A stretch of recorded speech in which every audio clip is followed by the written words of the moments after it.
Hello మామ, నేను మీ క్రేసి తెలుగబ్బాయి reporting from Germany.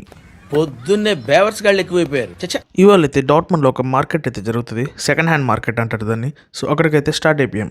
Almost ఇక్కడ అందరు లోకల్సే. ఒక 300-400 స్టాల్స్ అయితే పెట్టారు. ప్రతి స్టాల్లో కూడా స్పెసిఫిక్ ఐటమ్స్ అంటూ ఏం లేవు. ఇక్కడ అన్ని స్టాల్స్లో కూడా ఆల్మోస్ట్ 70% ఫస్ట్ హ్యాండ్ స్టాక్ అయితే అమ్ముతారు. రిమైనింగ్ 30% సెకండ్ హ్యాండ్ స్టాక్ కూడా అమ్ముతారు. మేమైతే అందరం ఒక కీ చైన్ అయితే తీసుకున్నాం. ఫస్ట్ దానికి €5 చెప్పాడు, లాస్ట్కి €3 అయితే ఇచ్చాడు.